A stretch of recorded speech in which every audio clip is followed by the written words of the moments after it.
Santosh Hegde sir ಅಂತಂದ್ರೆ ಜನ ನೋಡಿದ್ದಾರೆ. ಮತ್ತೆ ಅಗಾಧವಾದ ವ್ಯಕ್ತಿತ್ವ, ನಿಮ್ಮ ವ್ಯಕ್ತಿತ್ವದ ಬಗ್ಗೆ ಜನರಿಗೆ ಗೊತ್ತು. ಆದ್ರೆ ಸಂತೋಷ್ ಹೆಗಡೆ ಸರ್ ಮೂಲತಃ ಎಲ್ಲಿಯವರು? ಅವರ ಜೀವನವನ್ನ ಒಂದ್ಸಲ ನೋಡೋದಾದ್ರೆ ಸರ್. ನಾನು ಹುಟ್ಟಿದ್ದು ನೆಟ್ಟೆ ಅನ್ನುವ ಒಂದು ಚಿಕ್ಕ ಗ್ರಾಮದಲ್ಲಿ. ಓಕೆ. ಅಲ್ಲಿಂದ ಮತ್ತೆ ನನಗೆ 10 ತಿಂಗಳು ಆದಾಗ ನನ್ನ ತಂದೆಯವರು ಮಂಗಳೂರಿಗೆ ಅವರ ವಕಾಲತ್ ಪ್ರಾಕ್ಟೀಸನ್ನು ವರ್ಗಾವಣೆ ಮಾಡಿದರು. 10 ತಿಂಗಳಿಂದ ನಂತರ 15 ವರ್ಷದವರೆಗೆ ಮಂಗಳೂರಲ್ಲಿದ್ದೆ. ಆವಾಗ 5ನೇ ಕ್ಲಾಸ್ ಆದಮೇಲೆ ಫಸ್ಟ್ ಫಾರ್ಮ್ ಅಂತ ಇತ್ತು, second form, third form, fifth form, sixth form ಅಂದರೆ SSLC ಅಂತ ಇತ್ತು. ನಾನು ಫಿಫ್ತ್ ಫಾರ್ಮಲ್ಲಿರುವಾಗ ನನ್ನ ತಂದೆಯವರು ಅವರ ಪ್ರಾಕ್ಟೀಸನ್ನು ಅಂದು ಮದ್ರಾಸ್ ಪ್ರಾಂತ್ಯದ ಅದಕ್ಕೆ ಹೈಕೋರ್ಟಿಗೆ ಶಿಫ್ಟ್ ಮಾಡಿದರು. ಯಾಕಂದರೆ ದಕ್ಷಿಣ ಕನ್ನಡ ಜಿಲ್ಲೆ ಅಂದು ಮದ್ರಾಸ್ ಪ್ರಾಂತ್ಯದಲ್ಲಿತ್ತು. ನನ್ನ SSLCಯನ್ನು ನಾನು ಬೆಂಗಳೂರಲ್ಲಿ ಮಾಡಿದೆ. ಯಾಕಂದರೆ ನಾವು ಬೆಂಗಳೂರಿಗೆ ಬಂದೆವು. ದಕ್ಷಿಣ ಕನ್ನಡ ಜಿಲ್ಲೆ ಮೈಸೂರು ಪ್ರಾಂತ್ಯಕ್ಕೆ ಸೇರಿತ್ತು. ಮತ್ತು ಅಲ್ಲಿಂದ 1998ರವರೆಗೆ ಬೆಂಗಳೂರಲ್ಲೇ ಇದ್ದೆ. ಆನಂತರ ಡೆಲ್ಲಿಗೆ ನನ್ನ ಪ್ರಾಕ್ಟೀಸ್ ಶಿಫ್ಟ್ ಆಯಿತು. ಯಾಕಂದರೆ ನಾನು ಡೆಲ್ಲಿಯಲ್ಲಿ ಎಡಿಷನಲ್ ಸೊಲಿಸಿಟರ್ ಜನರಲ್ ಆಗಿ ನೇಮಕಗೊಂಡೆ. ಅಲ್ಲಿ ಮತ್ತೆ ಸೊಲಿಸಿಟರ್ ಜನರಲ್ ಆದೆ. ಸೊಲಿಸಿಟರ್ ಜನರಲ್ ಆದ ಸ್ವಲ್ಪ ತಿಂಗಳಲ್ಲೇ ನನ್ನನ್ನು ನೇರವಾಗಿ ಸುಪ್ರೀಂ ಕೋರ್ಟಿಗೆ ಕರ್ಕೊಂಡ್ರು ನ್ಯಾಯಾಧೀಶನಾಗಿ. ಅಲ್ಲಿ 6 ವರ್ಷ ಕೆಲಸ ಮಾಡಿದೆ. ನಿವೃತ್ತನಾದ ನಂತರ chairman telecommunication disputes appellate tribunal ಆದೆ. ಅಲ್ಲಿ 1 ವರ್ಷ ಮುಗಿದಾಗ ನನಗೆ ಕರ್ನಾಟಕದಿಂದ ಲೋಕಾಯುಕ್ತನಾಗಿ ಬರೋಕ್ಕೆ ಅವಮಾನವು ಬಂತು. ನನಗೂ ನನ್ನ ಪತ್ನಿಗೂ ಊರಿಗೆ ಬರಬೇಕಂತ ಭಾಳ ಇಷ್ಟ ಇತ್ತು. ಅಲ್ಲಿ ರಾಜೀನಾಮೆ ಕೊಟ್ಟು ಇಲ್ಲಿ 2006ರಲ್ಲಿ ಲೋಕಾಯುಕ್ತನಾಗಿ ಬಂದೆ. 2011ರಲ್ಲಿ ನಿವೃತ್ತನಾದೆ. ತದನಂತರ ಬೆಂಗಳೂರಲ್ಲಿ ನಿವೃತ್ತನಾಗಿ ಸೆಟ್ಲ್ ಆಗಿದ್ದೇನೆ. ಓಕೆ. ಇದು ನಿಮ್ದೊಂದು ಸರಳ ಜೀವನ, ಅಂದ್ರೆ ಸಂಪೂರ್ಣವಾಗಿ ಇಷ್ಟು ವರ್ಷದ ಜರ್ನಿ ಸರಳವಾಗಿ ಹೇಳಿದ್ರಿ. ಹೌದು. 1940ರಿಂದ ಹುಟ್ಟಿನಿಂದ ಹಿಡಿದು ಒಂದು 26ನೇ ವರ್ಷಕ್ಕೆ ನೀವು ಈ ಲಾ ಪ್ರಾಕ್ಟೀಸ್ಗೆ ಶುರು ಮಾಡ್ತೀರಾ. ಅದು ಹೇಗೆ ಸರ್? ಶುರುವಾಗಿದ್ದು ಹೇಗೆ ಸರ್ ಅದು?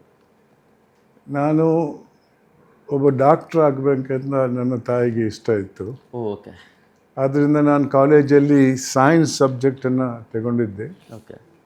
ನಾನು ಹಳೆ ಇಂಟರ್ಮೀಡಿಯೇಟಿನ ಸ್ಟೂಡೆಂಟ್ ಆಗಿದ್ದೆ. ಆವಾಗ SSLC ಆದ ನಂತರ 2 ವರ್ಷ ಇಂಟರ್ಮೀಡಿಯೇಟ್ ಅಂತ ಇತ್ತು. ಮೊದಲನೇ ವರ್ಷ ಜೂನಿಯರ್ ಇಂಟರ್ಮೀಡಿಯೇಟು, 2ನೇ ವರ್ಷ ಸೀನಿಯರ್ ಇಂಟರ್ಮೀಡಿಯೇಟ್ ಅಂತ ಇತ್ತು. ಸೀನಿಯರ್ ಇಂಟರ್ಮೀಡಿಯೇಟ್ಗೆ ಪಬ್ಲಿಕ್ ಎಕ್ಸಾಮಿನೇಷನ್ ಇತ್ತು. ಅಲ್ಲಿ ಅದನ್ನು ಸೀನಿಯರ್ ಇಂಟರ್ಮೀಡಿಯೇಟ್ ಆದ ನಂತರ ಮೆಡಿಕಲ್, ಇಂಜಿನಿಯರಿಂಗ್, ಇನ್ನೂ ಬೇರೆ ಪ್ರೊಫೆಷ್ನಲ್ ಕಾಲೇಜಿಗೆ ಹೋಗ್ಬೋದಿತ್ತು. ನಾನು ಡಾಕ್ಟ್ರ್ ಆಗಬೇಕನ್ನುವ ಹಿನ್ನೆಲೆಯಲ್ಲಿ ನನಗೆ ಅಂಥದ್ದೊಂದು ಯೋಚನೆ ಇರಲಿಲ್ಲ. ಆದರೆ ತಾಯಿಗೆ ಡಾಕ್ಟ್ರ್ ಆಗಬೇಕಂತ ಯೋಚನೆ ಇತ್ತು. ಸೀನಿಯರ್ ಇಂಟರ್ಮೀಡಿಯೇಟ್ ಆದಮೇಲೆ ಮೆಡಿಕಲ್ ಕಾಲೇಜ್ ಸೀಟಿಗೆ ಅಪ್ಲೈ ಮಾಡಿದೆ. ಸೀಟ್ ಸಿಗಲಿಲ್ಲ. ಯಾಕೆಂದರೆ ನಾನು ಸೀನಿಯರ್ ಇಂಟರ್ಮೀಡಿಯೇಟಲ್ಲಿ ಇದ್ದಾಗ ಜೂನಿಯರ್ ಇಂಟರ್ಮೀಡಿಯೇಟನ್ನು ಕ್ಯಾನ್ಸಲ್ ಮಾಡಿಬಿಟ್ಟು 1 ವರ್ಷದ PUCಯನ್ನು ಇಂಟ್ರೊಡ್ಯೂಸ್ ಮಾಡಿದರು. ಅಲ್ಲಿ ಅವರ ಮಾರ್ಕ್ ಸಿಸ್ಟಮಿಗೂ ನನ್ನ ಮಾರ್ಕ್ ಸೀನಿಯರ್ ಇಂಟರ್ಮೀಡಿಯೇಟ್ನ ಮಾರ್ಕ್ ಸಿಸ್ಟಮಿಗೂ ವ್ಯತ್ಯಾಸ ಇತ್ತು. ಆದ್ದರಿಂದ ನನಗೆ ಸೀಟ್ ಸಿಗಲಿಲ್ಲ. ಮತ್ತು 2 ವರ್ಷದ BScಗೆ ಸೇರಿದೆ ನಾನು. ಅಲ್ಲೂ ಸೈನ್ಸ್ ಸಬ್ಜೆಕ್ಟೇ ತಗೊಂಡೆ.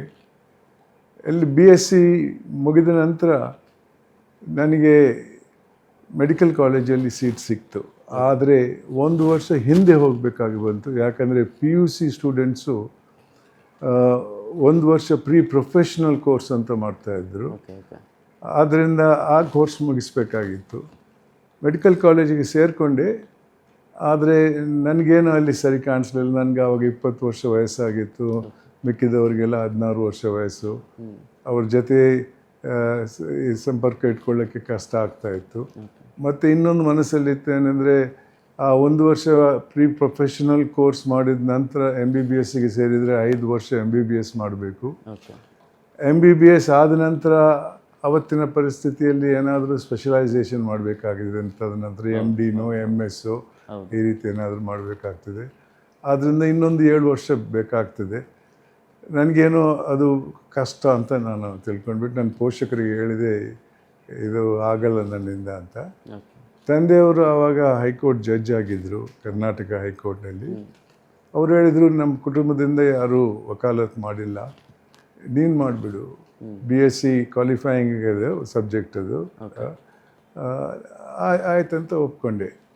BSc ಅನ್ನೋದು ಒಂದು ಪಾರ್ಟ್ ಟೈಮ್ ಕೋರ್ಸ್ ಆಗಿತ್ತದು. ಬೆಳಿಗ್ಗೆ 7 ಗಂಟೆಯಿಂದ 10 ಗಂಟೆವರೆಗೆ. ಎಲ್ಲೂ ಡಿಗ್ರಿ ಆದಮೇಲೆ ಕೆಲಸ ಸಿಕ್ಕಿದವರು ಅಲ್ಲಿ ಬರ್ತಾಯಿದ್ರು, ಹೆಚ್ಚಿನ ಡಿಗ್ರಿ ಇರಬೇಕನ್ನೋ ಹಿನ್ನೆಲೆಯಲ್ಲಿ.